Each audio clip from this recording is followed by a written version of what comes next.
Headlines प्रायोजक राम बंधू, सर्वोत्तम मसाले राम बंधू मसाले।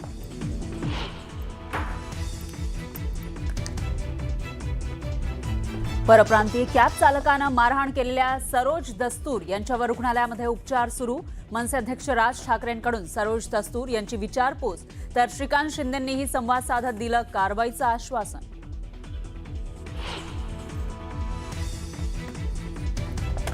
गोकुळ गीतेंचा भविष्यामध्ये विचार केला जाईल। दराडेंबाबत आता गीतेंची कोणताही नाराजी नाहीये, मंत्री गिरीश महाजन यांची प्रतिक्रिया।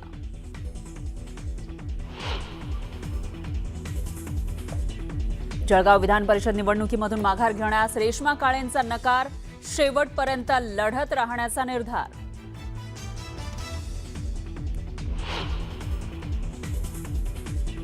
$15 कोटींचा आरोप करत यशोमती ठाकूर यांचा माझ्यावर दबाव, अमरावतीचे काँग्रेसचे उमेदवार हर्षजित देशमुख यांचा पलटवार।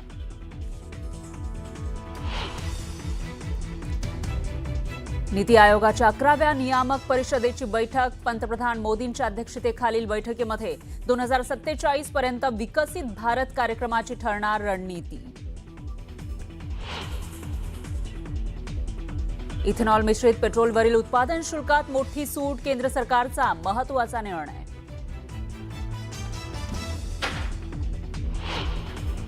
युरिया खतासाठी शेतकऱ्यांना द्यावं लागणार आधार कार्ड आणि सातबाऱ्याची प्रत, साठेबाजी होऊ नये म्हणून निर्णय। न्यूज 18 मराठीच्या बातमीचा इम्पॅक्ट। ज्येष्ठ समाजसेवक अण्णा हजारे यांना सैन्य दलाकडून भीम रणगाडा भेट, राळेगण सिद्धीमध्ये रणगाडा दाखल होताच अण्णा झाले भाऊक।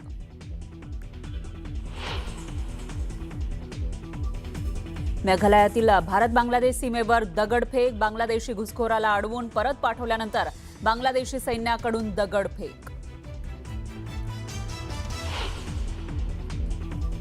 आणि अमेरिकेच्या हल्ल्यांना इराणचं प्रत्युत्तर, इराणकडून कुवेत, बहरीन आणि जॉर्डनमधील अमेरिकन तळांवर क्षेपणास्त्र हल्ले।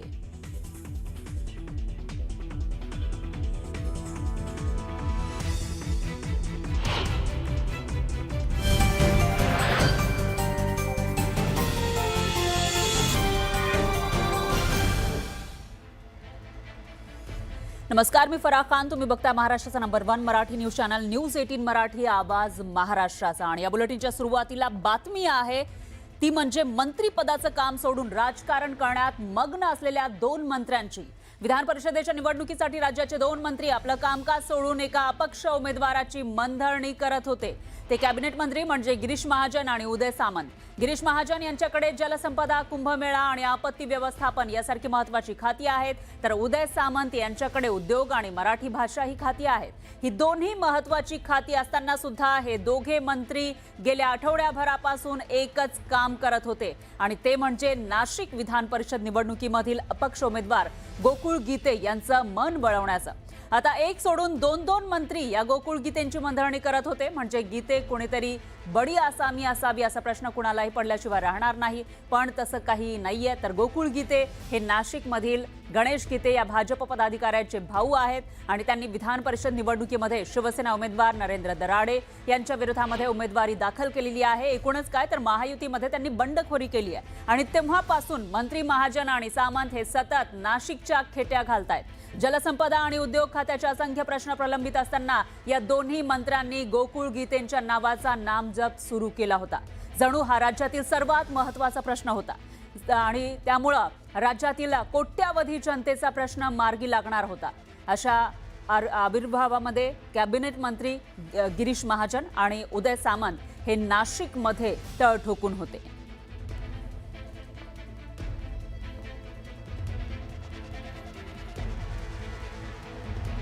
आणि या सगळ्या विषयी अधिक माहितीसाठी आपले प्रतिनिधी प्रशांत बाग हे आपल्यासोबत जोडले गेलेले आहेत। थेट त्यांच्याकडे आपण जाऊयात।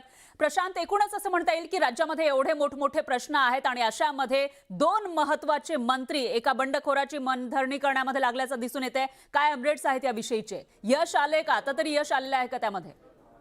आता तरी त्यांना यश नक्की झालेलं आहे, कारण ज्या पद्धतीनं गोकुळ गीते यांनी माघार घेतली आहे. पण हे माघारी नाट्य आत्तापर्यंत इतके दिवस हे जे चालू होतं, यावरनं फक्त वेठीस धरणं एवढंच सुरू आहे का, हा प्रश्न उपस्थित झाला आहे. संकट मोचक म्हणतात गिरीश महाजनांना, उत्तर महाराष्ट्रातले प्रभावशाली नेते म्हणतात. मग त्या ठिकाणी कोणतीही निवडणूक जिंकून येण्यामध्ये जर त्यांचा हातखंडा हे आपण मानलं, तर मग निवडणूक ज्यावेळेस अर्ज माघारी घेण्याची मुदत संपली, त्यानंतर सुद्धा गोकुळ गीते यांची मनधरणी करण्यासाठी त्यांनी इतके तास, इतके दिवस, इतक्या वेळा नाशिकच्या भेटीगाठी का केल्या, हा प्रश्न अनुत्तरित होतो. उदय सामंत, तेही आपल्याला माहिती आहे की त्यांना सुद्धा आजकाल संकटमोचक म्हणून सुद्धा त्यांचा उल्लेख व्हायला लागलाय. उदय सामंत यांनी सुद्धा तेच केलं, वारंवार नाशिकच्या चक्रा. त्याचबरोबर दादा भुसे तिसरे मंत्री सुद्धा, म्हणजे तीन तीन मंत्री जर का फक्त विधान परिषद निवडणुकीत गणेश गीते आणि गोकुळ गीते या दोघांच्याच भोवती जर का फिरत असेल, तर महाराष्ट्रामधले जे अत्यंत वजनदार नेते आपण म्हणतो, अत्यंत महत्त्वाचे प्रश्न आज महाराष्ट्राच्या समोर आहे, तर ते अक्षरशः बाजूला यांनी ठेवले होते का? नाशिकला कुंभमेळा मंत्री म्हणून सुद्धा गिरीश महाजन यांच्याकडे जबाबदारी आहे. कुंभमेळ्याची सुद्धा त्या ठिकाणी त्यांची कामं सुरू होती. नंदिनीचं स्वच्छता मोहीम सुद्धा त्यांनी सुरू केली होती. पण एकीकडे सुरू जरी कामं असली तरी वारंवार सकाळ दुपार संध्याकाळ गोकुळ गीते आणि गणेश गीते या दोघांचाच नामजप अशा प्रकारे चालला होता. अक्षरशः गीते बंधूंनी वेठीच धरलं होतं का, हाच प्रश्न आता उपस्थित झालेला आहे. नेमका कोणत्या प्रकारचं गांभीर्य या संकटमोचकांना या ठिकाणी होतं, हाही प्रश्न नक्कीच उपस्थित झाला आहे. बरोबर आहे प्रशांत. एकूणच एवढे महत्त्वाचे प्रश्न असताना राज्यामध्ये त्यावेळेला हे मंत्री नेमकं काय करत होते असा सवाल यामुळे जनतेला पडू शकतो. दरम्यान धन्यवाद तुम्ही दिलेल्या या सविस्तर माहितीसाठी.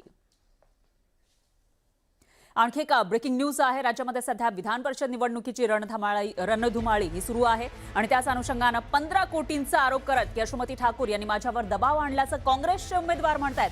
काँग्रेसच्याच नेत्या यशोमती ठाकूर आणि त्यांनी जेव्हा काँग्रेसचे उमेदवार हे आजारी पडले, हॉस्पिटलमध्ये हॉस्पिटलाइज झाले, त्यावेळेला एक शंका उपस्थित केलेली होती आणि त्यावरून आता उमेदवारांनी यशोमती ठाकूर यांच्यावर एक आरोप केल्याचं आपल्याला पाहायला मिळत आहे. निवडणुकीमध्ये मोठ्या प्रमाणामध्ये घोडे बाजार होत असल्याचा आरोप विरोधकांकडून केला गेला होता.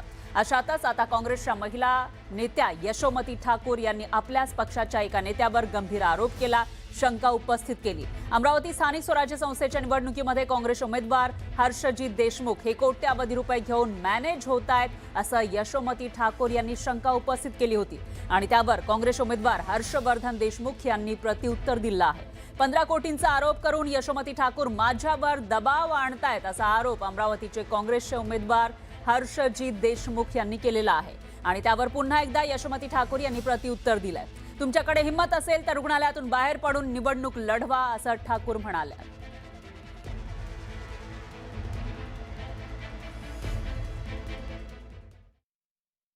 तब्येतीच्या कारणास्तव मी 3 दिवस अमरावतीतून बाहेर पडून त्याच्या आधी 4 दिवस मी प्रचार दौरा केला. चिखलदरा, अचलपूर, अंजनगाव, तिवसाचे लोक मला भेटून गेले. अमरावती महानगरपालिकेच्या नगरसेवकांची माझी मीटिंग झाली. हे सगळं कार्य करत असताना काही तब्येतीच्या कारणाने मी नागपुरात आलो आणि डिजिटल माध्यमातून पुढे जाण्यासाठी इथे त्या अरेंजमेंट्स केल्या मी नागपुरात येऊन. माझं डिजिटल माध्यमातून लोकांपर्यंत मतदारांपर्यंत पोहोचण्याचं कार्य चालू आहे. तब्येतीच्या कारणाने मी इथे आहे. तब्येत चांगली असताना मी 4-5 दौरे करून आलेलो आहे. संपर्क केला आहे, लोकांच्या भेटीगाठी घेतल्या आहेत, त्यांना विनंती केली आहे मतदानासाठी आणि इथे आता तब्येतीच्या कारणाने असल्यामुळे फक्त माझा आता प्रचार तिथे बंद आहे, पण माध्यमातून डिजिटलच्या माध्यमातून चालू आहे. डिजिटलच्या मार्फत प्रचार असतो का? प्रचार असतो का? हे तर बालिशपणा आहे ना. कसलं डिजिटल? व्यक्तिगत आम्ही त्यांना 77 आमचे जे उमेदवार होते काँग्रेसचे त्यांच्यासोबत भेट घालून दिलेली होती. स्थानिक उमेदवारावर त्या ठिकाणी जो काही रोष होता तो आहेच आणि आम्ही त्यांना पूर्णपणे सगळेजण, जिल्हाध्यक्ष असो, शहरचे अध्यक्ष असो, विरोधी पक्ष नेता असो महानगरपालिकेचे, आम्ही सगळेजण मिळून त्यांना हिंमत देत होतो.